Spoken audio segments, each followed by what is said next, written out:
मित्रों नमस्कार, मेरा नाम है राजेंद्र प्रताप सिंह और आप देख रहे हैं YouTube channel view point with Rajendra.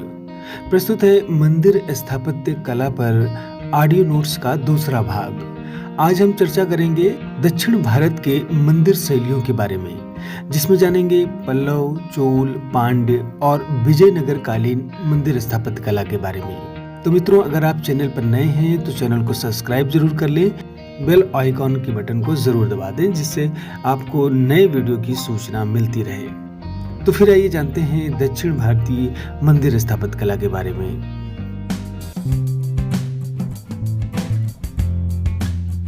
Bharat को मंदिरों का देश कहा जाता है।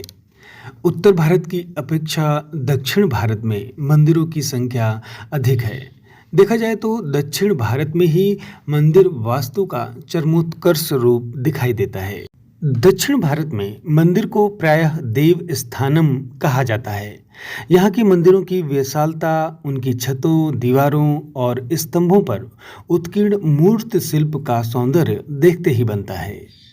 दक्षिण भारत में मंदिरों का निर्माण द्रविड़ शैली में किया गया है। द्रविड़ शैली के ये मंदिर कांचीपुरम, तंजौर, मदुराई, श्रीरंगम, चिदम्बरम तथा रामेश्वरम में स्थित हैं। नागर शैली के मंदिर आमतौर पर ऊंची कुर्सी पर बनाए जाते हैं। इसके विपरीत दक्षिण शैली के मंदिर चारों ओर से चार दीवारी से घिरे होते हैं, यानी कि एक विशाल प्रांगण में स्थित होते हैं। मंदिर के प्रमुख अंगों के बारे में बात करें तो सबसे पहले गर्भगृह। इसमें एक प्रमुख देवता की मूर्ति रखी जाती है। दूसरा प्रकोष्ठ, यानी कि गर्भगृह के पहले का कक्ष, जिसे अंतराल भी कहा जाता है। तीसरा मंडप, गर्भगृह के ऊपर बनी स्तूपिका वाला कक्ष। चौथा विमान, गर्भगृह के ऊपर का ऊंचा शिखर। पांचवा गोपुरम, मंदिर की चार दीवारी के चारों तरफ प्रवेश द्वार बने होते हैं, जिसे गोपुरम कहा जाता है। द्रविड़ शैली मुख्य रूप से चार शैलियों पर आधारित है: पल्लव शैली, चोल शैली, पांड्य शैली और विजयनगर शैली। आइए जानते हैं सबसे पहले पल्लव शैली के बारे में। पल्लव शैली, इसका समय है 600 से 900 ईस्वी। वास्तव में पल्लव स्थापत्य कला ही द्रविड़ शैली की जन्मदात्री रही है। पल्लव राजाओं के शासनकाल में निर्मित दक्षिण भारत का शैलकृत और संरचनात्मक मंदिर स्थापत्य द्रविड़ शैली का प्रतिनिधित्व करता है। पल्लव राजवंश का इतिहास सिंह विष्णु, जिनका समय था 550 से 580 ईस्वी के आसपास, इन्हीं के समय से प्रारंभ होता है, क्योंकि वह स्वतंत्र पल्लव राज्य का प्रथम शासक था।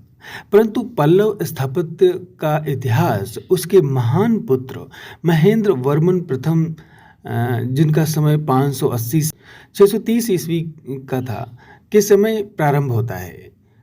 राजा महेंद्र वर्मन प्रथम स्वयं एक कलाकार, कला प्रेमी था और दक्षिण शैली के प्रारंभिक मंदिर चेन्नई के निकट महाबलीपुरम और कांचीपुरम में स्थित हैं। सबसे पहले महाबलीपुरम के स्थापत्य के बारे में समझते हैं। महाबलीपुरम पल्लव काल का महत्वपूर्ण पट्ट नगर है, जहां अनेकों शैलकृत एवं स्वतंत्र खड़े मंदिरों का निर्माण 7वीं 8वीं शताब्दी में हुआ। बंगाल की खाड़ी के समानांतर समुद्र तट पर स्थित चट्टानों को ऊपर से तराश कर मंदिरों का आकार दिया गया। इस प्रकार यहाँ पर पंच पांडव रथ मंदिरों का निर्माण हुआ। ये स्थापत्य संसार की अद्भुत संरचनाओं में गिने जाते हैं। पंच रथों का नाम इस प्रकार है: धर्मराज रथ, भीम रथ, अर्जुन रथ, नकुल सहदेव रथ तथा द्रौपदी रथ। अर्थात इनका नामकरण 5 पांडवों के नाम पर हुआ है। ये सभी शैव धर्म से संबंधित हैं और ये रथ प्रायः आयताकार थे और गर्भगृह के ऊपर छोटे छोटे पिरामिड शिखर बने हुए थे। इन मंडपों की छतें गांव के छप्परों के समान प्रतीत होती हैं। इन रथ मंदिरों का निर्माण पल्लव राजा महेंद्र वर्मन प्रथम के समय में शुरू हुआ और नरसिंह वर्मन प्रथम तक जारी रहा। इस बीच नरसिंह वर्मन की मृत्यु हो गई और इन मंडपों का निर्माण कार्य रुक गया। इन संरचनाओं को कभी पवित्र नहीं किया गया, यानी पूजा अर्चना नहीं की गई। धर्मराज रथ 3 मंजिलों वाला सबसे बड़ा वर्गाकार विमान एवं अष्टपटल शिखर की संरचना में निर्मित है। भीम रथ आयताकार है, उसका छत्र पहिएदार है। अर्जुन रथ के सामने, द्रौपदी रथ सभी रथों में सबसे छोटा है। नकुल सहदेव रथ गज पृष्ठाकार है। इन सभी रथों पर रामायण, महाभारत तथा पुराणों के दृश्यों को उत्कीर्ण किया गया है। विशाल हाथी, शेर व अन्य पशुओं की मूर्तियां भी उत्कीर्ण की गई हैं। इन रथ मंडपों के समीप ही ग्रेनाइट की चट्टानों को तराशकर विश्व का सबसे बड़ा व प्राचीनतम फलक मूर्त शिल्प तैयार किया गया है। इस पैनल की ऊंचाई लगभग 15 मीटर एवं लंबाई 30 मीटर है। इसमें चट्टानों के मध्य एक प्राकृतिक दरार है, जिसका उपयोग शिल्पियों द्वारा इतनी सुंदरता से किया गया है कि इस दरार से पानी बहकर नीचे बने कुंड में एकत्रित होता है। यह गंगा अवतरण का प्रकरण प्रतीत होता है। कुछ विद्वान इसे किरातार्जुनियम की कथा से भी जोड़ते हैं। इस पैनल में एक मंदिर है जिसके सामने तपस्वी और श्रद्धालु बैठे हैं, जिसका एक हाथ सिर के ऊपर उठे हुए हैं, और इसे कुछ विद्वान भागीरथ और कुछ अर्जुन मानते हैं, क्योंकि अर्जुन ने शिव से पाशुपत अस्त्र पाने की तपस्या की थी और भागीरथ ने गंगा को पृथ्वी पर अवतरित करने के लिए। इसके बगल में शिव को वरद मुद्रा में खड़ा दिखाया गया है।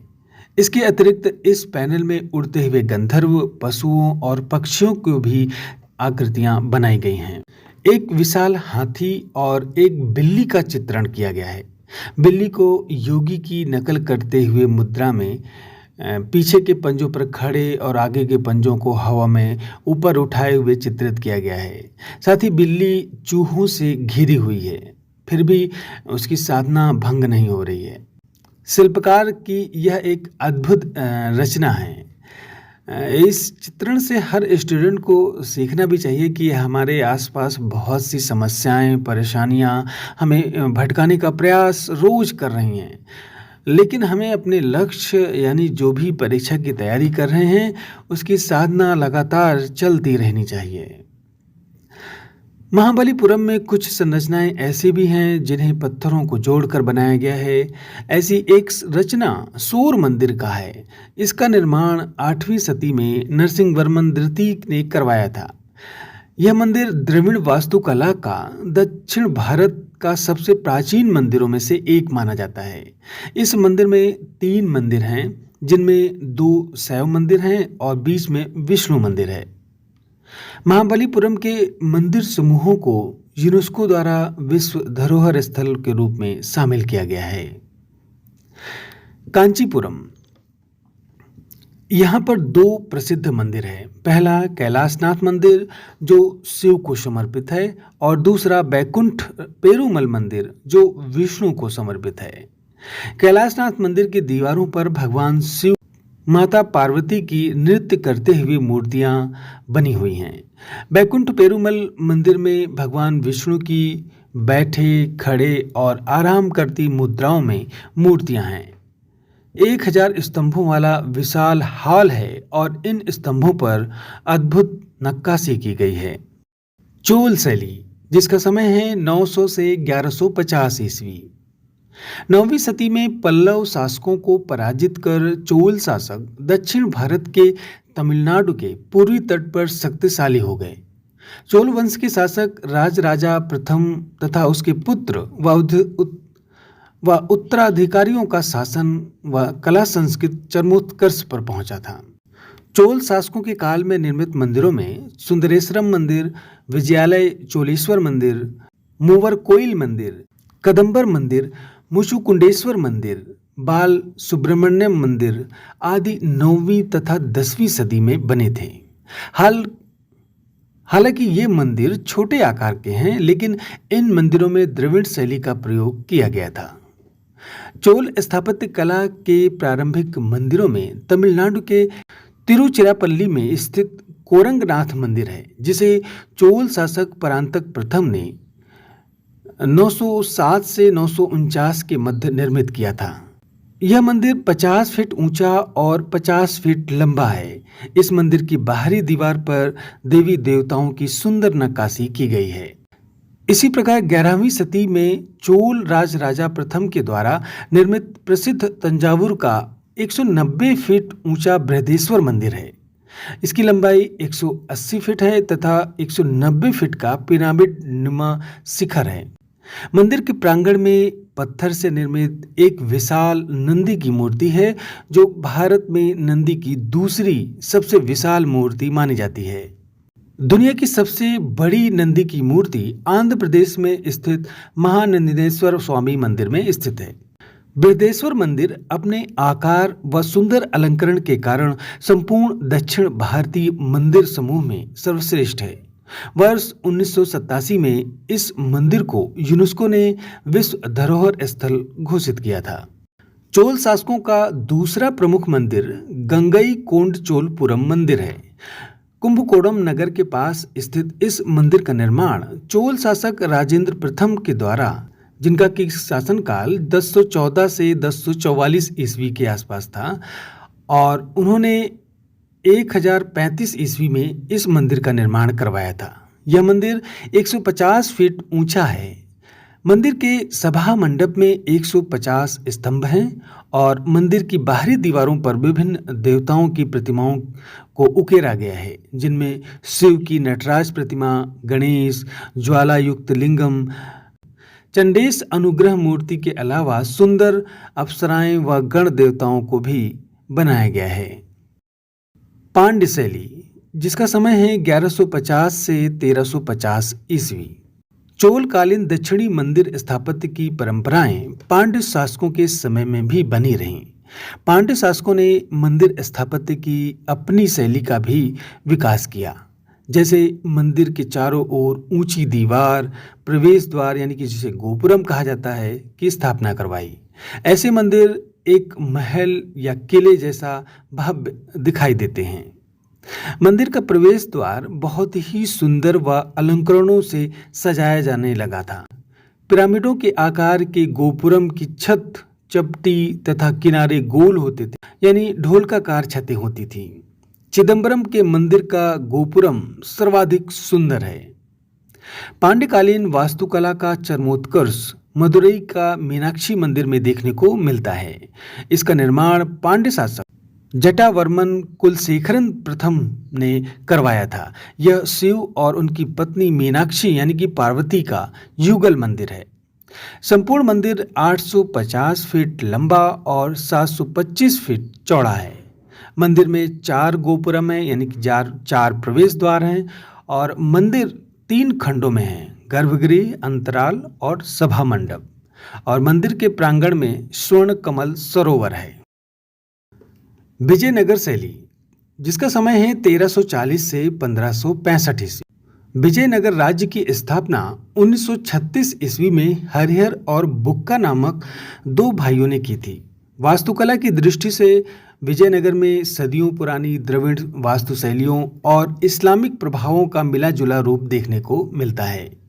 विजयनगर शैली को मंदिरों में प्रमुख देवता के साथ देवी का मंदिर और उन दोनों के विवाह उत्सव के लिए कल्याण मंडप की रचना की जाती थी। विजयनगर के मंदिरों के स्तंभों और स्तूपों पर मनुष्यों, देवी देवताओं और पैर उठाए पशुओं की आकृतियां बड़ी दक्षता से तराशी गई हैं। विजयनगर के शासक कृष्णदेव राय के शासन काल में यहाँ की कला अपने चरमोत्कर्ष पर पहुंची। 16वीं शती ईस्वी में विजयनगर की राजधानी हम्पी थी और हम्पी के मंदिरों में विरूपाक्ष मंदिर, विट्ठल हजारा राम मंदिर, कृष्ण तथा अच्युतरैया मंदिर आदि हैं। विरूपाक्ष मंदिर के इतिहास और सुंदर वास्तुकला के कारण इसे यूनेस्को की विश्व धरोहर स्थल में शामिल किया गया है। तुंगभद्रा नदी के किनारे स्थित विरूपाक्ष मंदिर को विक्रमादित्य द्वितीय की रानी लोकमाह देवी द्वारा बनवाया गया था। मंदिर परिसर 3 गोपुरों से घिरा हुआ है। हम्पी में स्थित विट्ठल स्वामी मंदिर का निर्माण कृष्णदेव राय ने कराया था और यह मंदिर सबसे ऊंचा है। यहाँ पर स्थित भगवान का रथ केवल एक ही पत्थर से काटकर बनाया गया है। विट्ठल मंदिर, जिसके 56 तचित स्तंभों से संगीतमय स्वर निकलते हैं, यानी कि स्तंभों को अगर ठोका जाता है तो उससे संगीत निकलता है। हम्पी में ही महारानी का स्नानागार है, जो हिंदू तथा मुस्लिम वास्तुशैली के मिश्रित रूप का अद्भुत नमूना है। 15वीं सदी के अंतिम दशकों और 16वीं सदी के आरंभिक दशकों के बीच के मिश्रित भवनावशेषों में जो उस समय के इतिहास सुरक्षित हैं, उससे पता चलता है कि विजयनगर का युग धन, धान्य, संपन्नता एवं संस्कृत के सम्मिश्रण का समय था। तो फिर आज बस इतना ही। आपको ये वीडियो कैसा लगा, अपनी राय जरूर कमेंट बॉक्स में बताएं और फिर मिलते हैं अगले वीडियो में। नमस्कार।